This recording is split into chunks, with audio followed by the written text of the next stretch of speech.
하나님 아버지 감사합니다. 이 시간 주님 주의 종을 이 자리에 세우심에 감사드립니다.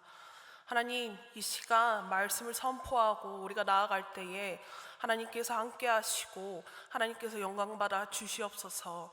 오늘 말씀을 통하여서 하나님, 저희가 한 주를 사랑하는 힘을 얻게 하시고 정말 예수님이 나에게 정말 진정한 기쁨이 되는 귀한 한 주가 될 수 있도록 아버지 하나님 붙잡아 주시옵소서. 주님 감사합니다. 사랑합니다. 이 시간 함께 해주실 것을 믿으며 예수님의 이름으로 기도드립니다. 아멘. 네, 초등부 사역을 이제 한지 벌써 2년이 제가 넘어갔더라고요. 그래서 아이들에게 사역을 계속 되돌아보면서 어떤 질문을 제가 많이 했는지 생각을 해봤습니다. 아이들에게 어떤 질문을 가장 많이 나눴냐면요, 나에게 예수님이란? 이런 질문을 가장 많이 나눴어요. 그래서 하루는 제가 아이들과 함께 나에게 예수님이란 누구신지 같이 한번 써보는 시간들을 가져보기로 했습니다. 아이들이 이제 써내려간 대답들이 하나하나 붙여지는 모습을 봤는데 한 대답이 정말 재미있었습니다. 한 친구가 어떤 식으로 대답을 했냐면요, 다른 친구들은 예수님은 뭐 살아계신 하나님의 아들이다, 예수님은 뭐 십자가다 하면서 그런 식으로 우리가 알고 있는 평범한 대답들이었는데, 한 친구는 예수님은 특이하신 분이다 라고 그렇게 대답을 하더라고요. 근데 그 대답을 보면서 제가 어떤 생각이 들었냐면, 이 친구가 정말 예수님에 대해 듣고 배우고 기도하면서 이 대답을 진심을 다해 썼구나, 자신이 표현할 수 있는 최상의 표현으로 표현을 했구나 라고 생각을 했습니다. 또 올해 저희 초등부는요, 예수님의 존재, 그 정체성에 초점을 두고 함께 올 한 해를 계속 지내고 있습니다. 올해 정말 예수님에 대해서 끊임없이 연초부터 제가 계속 아이들과 나누고 있는데, 올해 초등부 여름 성경학교 때 제가 말씀을 시작하면서 아이들에게 이런 질문을 했습니다. 여러분, 친구나 주변 지인이 와서 여러분에게 이런 질문을 한다면 여러분 어떻게 대답할 거예요? 예수님이 누구야? 너 교회 다닌다며? 너가 아는 그 예수님이 대체 누구야? 라고 물어본다면 여러분 어떤 대답을 할 거예요? 라고 이제 질문을 던졌어요. 근데 애들이 손을 막 들면서 살아계신 하나님의 아들? 하면서 약간 확신은 안 차지만 그래도 자신이 배운 것 열심히 대답을 했습니다. 그런데 이제 제가 이번에 다른 질문을 던져봤습니다. 만약에 여러분, 예수님이 여러분 앞에 오셔서 예수님이 여러분께 직접 너는 나를 누구라 하느냐 라고 물어보신다면 우리 여러분은 어떻게 대답할 거예요? 라고 이제 질문을 던졌어요. 그랬더니 막 이제 손들던 친구들은 어디 간 데 없고 하면서 부담만 가지고 있더라고요. 막상 아무도 대답을 하지 못했었습니다. 우리 성도님들은 어떠십니까? 누군가가 와서 교회 다니신다고 들었습니다. 제가 예수님에 대해 알고 싶은데 그 예수님이 대체 누구십니까? 라고 물어보신다면 여러분은 어떻게 대답하시겠습니까? 그리고 우리 예수님께서 직접 여러분 앞에 나타나셔서 너는 나를 누구라 하느냐? 라고 물어보신다면 예수님 앞에 무엇라 대답하시겠습니까? 오늘의 말씀도 역시 우리가 신앙생활하면서 많이 들었던 이야기입니다. 하지만 예수님이 누구신지, 나에게 어떤 분이신지 우리가 가끔은 정말 희미해지는 것 같습니다. 세상을 살아가다 보면 예수님을 향한 마음보다는 세상 살아가는 걱정과 근심이 가득하기도 합니다. 세상을 살아가다 보면요, 예수님의 이름이 나에게 때로는 짐이 되지는 않는지 우리 한번 생각해 봤으면 좋겠습니다.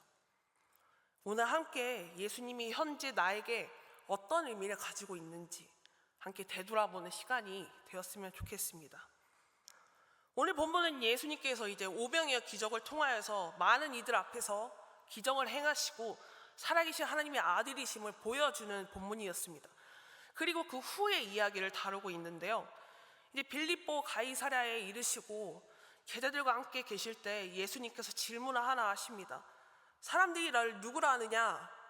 이제 제자들은 많은 이들이 말한 이야기들이 이제 예수님 앞에 대답을 하죠. 세례 요한이라 하는 자들도 있었습니다. 엘리야라고 하는 자들도 있었습니다. 선생님. 또한 예레미야나 예언자들 중에 한 분이라고 하는 자들도 있기는 합니다. 하면서 제자들은 그렇게 많은 사람들이 이야기한 예수님에 대해서 그렇게 이야기를 나눴습니다. 당시 많은 사람들은 예수님을 하나님의 아들이라 하지 않고 세례 요한, 엘리야 같은 선지자 중에 한 명이라고 생각을 했던 것입니다. 그 사람들은 예수님과 함께하는 것이 아니라 예수님의 이야기를 잠깐 듣고 예수님의 행하심을 잠깐 경험하는 사람들이었던 것이었죠. 이제 예수님은 제자들에게 그 질문을 하시기 시작하십니다. 그렇다면 너희는 나를 누구라 하느냐? 베드로는 이렇게 대답합니다. 주는 그리스도시요 살아계신 하나님의 아들이시니이다. 네, 베드로는 이렇게 고백했습니다. 베드로는 예수님과 함께 먹고 자고 마시고 돌아다니면서 예수님의 행하심과 가르치심을 바로 그 옆에서 보고 들었던 자였습니다. 예수님과 함께하던 제자로서 베드로는 이렇게 고백한 것입니다. 다른 사람들과 달리 베드로는 예수님이 진정 살아계신 하나님의 아들이심을 고백할 수 있었던 것입니다. 이 베드로의 고백이 여러분 단순한 고백일까요? 그냥 쉽게 나오는 고백이었을까요? 우리 함께 되돌아봤으면 좋겠습니다. 예수님을 향한 그 고백은 쉬웠던 고백이 절대 아니라 그의 고백은 삶 속에서 나온 인격적 신앙의 고백이라고 말할 수 있겠습니다. 우리는 교회를 다니고 또 신앙생활을 할 때에 예수 그리스도를 빼놓고 이야기를 할 수 있겠습니까? 기도할 때에도 우리 예수님의 이름으로 기도드렸습니다 아멘 하면서 예수님의 이름으로 기도를 드리고 성경에서부터 모든 이야기는 예수님을 향해 오직 초점이 맞춰져 있다고 합니다. 창세기부터 예수 그리스도의 이야기는 끊임없이 나오고 있다고 합니다. 이제 영상 하나를 보여드릴 건데요. 어떤 영상이냐면 이 영상은 창세기부터 요한계시록까지 예수님이 어떤 분이신지를 내용과 결합하여 고백하고 또한 예수님이 누구신지 고백하는 소년의 영상입니다. 저희 함께 영상 보도록 하겠습니다.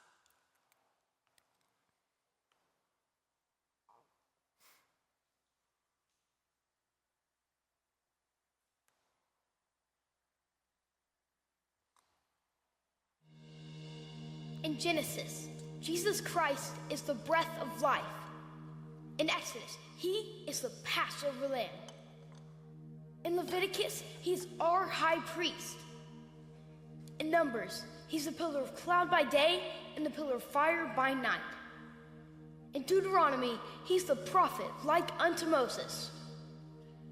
In Joshua, he's the captain of our salvation. In Judges, he's our judge and lawgiver. In Ruth, he is our kinsman redeemer. In 1 and 2 Samuel, he's our trusted prophet. In Kings and Chronicles, he's our reigning king. In Ezra and Nehemiah, he's the rebuilder of the broken down walls of human life. And in Esther, he is our Mordecai. In Job, he is our ever-living redeemer. In Psalms, he is our shepherd. In Proverbs and Ecclesiastes, he is our wisdom. And in Song of Solomon, he is our loving bridegroom. In Isaiah, he's the Prince of Peace. In Jeremiah, he is the righteous branch. In Lamentations, he's the weeping prophet. In Ezekiel, he's the wonderful four-faced man. And in Daniel, he's the fourth man in life's fiery furnace. In Hosea, he's the faithful husband, forever married to the backslider.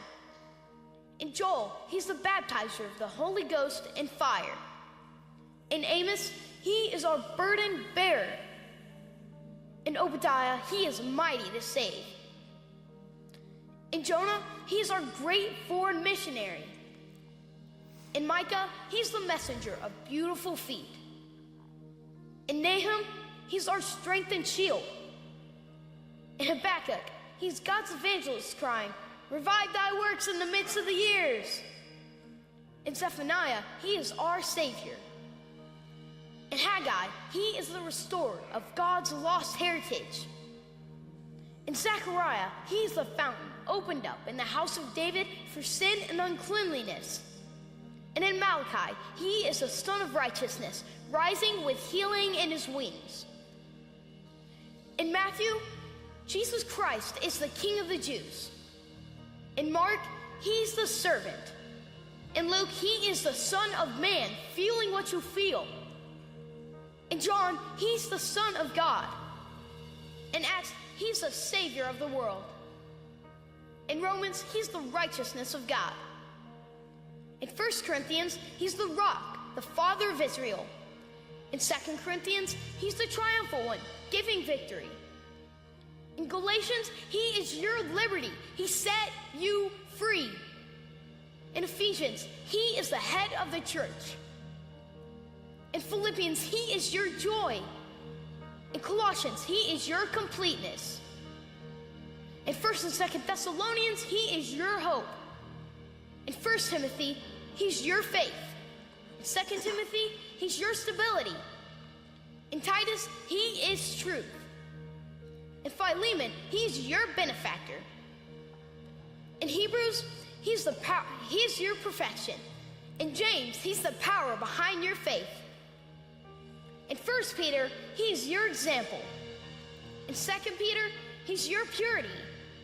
In 1 John, he is your life. In 2 John, he's your pattern. In 3 John, he's your motivation. In Jude, he's the foundation of your faith. And in Revelation, he is your coming King.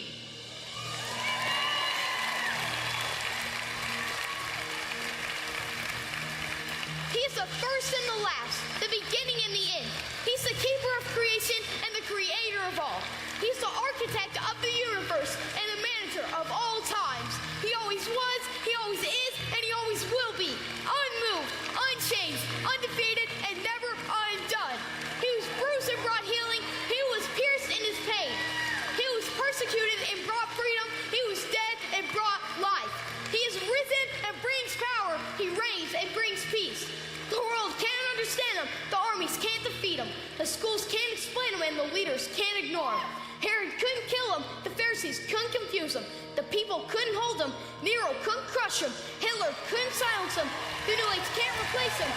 He is life, love, longevity, and more. He is goodness, kindness, gentleness, and God. He is holy, righteous, mighty, powerful, and pure. His ways are right, and his word is eternal. His will is unchanging, and his mind is on me. He is my Redeemer. He is my Savior. He is my guide. He is my peace. He is my joy. He is my comfort. He is my Lord, and he rules my life. 네, 여기까지 보도록 하겠습니다. 네, 여러분이 이 소년의 고백과 같이 이 소년이 한 것마다 선포했던 그 고백들이 우리들의 고백이 되기를 원합니다. 말씀을 읽다 보면 또 말씀을 듣다 보면 우리는 예수님이 누구신지를 우리는 알게 됩니다. 예수님이 직접 말씀하셨죠. 우리 요한복음 5장 39절을 함께 읽도록 하겠습니다. 요한복음 5장 39절 저희 함께 읽도록 하겠습니다. 시작. 너희가 성경에서 영생을 얻는 줄 생각하고 성경을 연구하거니와 이 성경이 곧 내게 대하여 증언하는 것이니라. 아멘. 기독교는 예수님을 빼고 이야기할 수 있는 것은 아무것도 없습니다. 예수님의 존재와 예수님의 이름을 통하여서 우리는 구원을 받는 것이며 사랑을 받는 것이며 진리와 자유를 얻을 수 있는 것입니다. 예수님이 없는 성경은 단팥 빠진 단팥빵과 같고 팥 없는 붕어빵과 같습니다. 예수님 없는 교회와 기독교가 과연 진짜라고 말할 수 있겠습니까? 결국 우리가 신앙생활을 하면서 가장 중요한 것은 예수 그리스도의 존재 그 자체라는 것입니다. 이 예수님의 존재가, 이 예수님의 이름이, 예수님의 정체성이 우리에게 어떤 의미를 주고 있습니까? 그 예수님의 이름이, 그 예수님의 사랑이 우리를 살리는 원동력이 될 것이며 예수님의 이름만이 이 세상에서 가장 귀한 것이며 우리는 잊지 말아야 한다는 것입니다. 예수님의 정체성, 예수님의 이름이 우리에게 어떤 의미인가를 통해서 우리는 신앙생활이 때로는 힘들고 어렵고 피곤할지라도 우리는 예수님과 동행하는 제자의 길로 걸어갈 수 있는 것입니다. 예수님의 이름은 때로는 우리에게 무거운 짐이 될 수도 있고, 예수님의 이름은 때로는 우리에게 피곤한 이름이 될 수도 있습니다. 예수님이 나에게 만약 피곤하고 무거운 짐이 된다면 교회에 나오는 것이 쉽지도 않겠죠. 주일 예배 나오는 것도 마음도 몸도 피곤한데 수요 금요 예배는 얼마나 피곤하겠습니까? 그리고 예배에 기쁨과 감사가 가득한 것이 아니라 원래 목사님의 설교에 마지막으로 라는 그 문장 하나를 기다리고 있지 않겠습니까? 예배가 불편하고 어렵게 느껴질 것 같습니다. 교회, 사역, 동역, 기도라는 그 단어들 하나하나가 이제 무거운 짐이 될 것이라 생각합니다. 하지만 그 예수님의 이름이 우리에게 기쁨과 즐거움이 된다면, 예수님의 이름이 우리에게 가장 귀한 보물이 된다면, 우리는 교회에 나와 기도하는 것, 찬양하는 것, 그리고 섬기는 그 모든 것까지 내 능력으로 하는 것이 아니라 하나님의 능력으로 행할 수 있는 것이며 지치지 않고 기쁨으로 살아갈 수 있게 되는 것입니다. 또한 내 마음 가운데 평안이 가득함으로 흔들리지 않는 굳건한 주의 자녀로 죄악을 분명하게 이길 것입니다.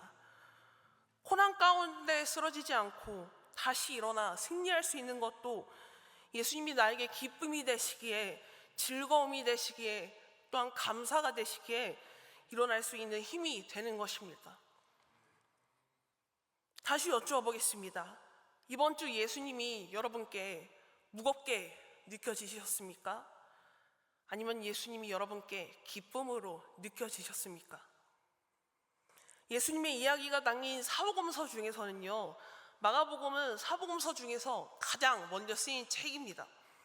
그리고 마가복음은 다른 복음서들과 달리 바로 예수 그리스도를 두고 이야기를 시작하고 있습니다. 마태복음은 족보로, 또 누가복음은 책을 기록한 이유로, 또 요한복음은 태초에 말씀이 계셨으므로 이야기를 시작합니다.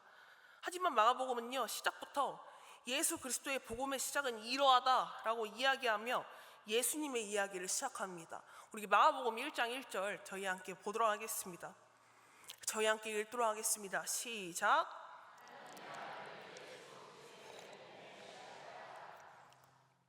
아멘. 하나님의 아들, 복음의 시작, 예수 그리스도는 하나님의 아들이시자 우리에게 복음이 되시는 분이십니다. 그 예수님의 이야기는 우리에게 좋은 소식이 되어주시는 것입니다. 예수님의 존재, 예수님의 이름은 우리에게 나쁜 것이 아니라는 것입니다. 우리에게 기쁜 것, 우리에게 좋은 것, 우리가 좋아할 수밖에 없는 이야기라는 것입니다. 예수님은 우리에게 힘이 되신다는 것입니다. 복음이 얼마나 감사한 이야기입니까? 복음은 듣고 또 들어도 매번 새롭게 다가오며 듣는 자들의 마음을 움직이게 하고 마음을 열게 하는 것입니다. 복음의 능력은 여전히 지금도 살아있으며 복음에 통하여서 많은 생명들이 새롭게 되는 것이며 영생을 얻고 있다는 것입니다. 복음은 믿지 않는 자들에게만 필요한 것이 아니죠. 여전히 세상 가운데 힘들게 살아갈지라도 그리스도인으로서 살아가기 위해 노력하는 우리에게도 복음은 너무나 필요한 이야기입니다. 그렇기에 우리는 매 주일 교회 나와서 목사님이 선포하시는 말씀을 듣고 또 기도하며 하나님의 말씀에 집중하려고 노력하지 않습니까? 우리의 복음이신 예수님, 그 사랑하는 하나님의 아들이신 예수님을 만나기 위해서 우리는 어떻게 해야 하는 것입니까? 하나님은 예수님의 앞길을 위해서 딱 한 사람을 보내십니다. 바로 세례 요한을 하나님께서 보내셨습니다. 세례 요한을 통하여서 온 열방의 하나님께서는 회개하라, 회개하라 라고 말씀하셨습니다.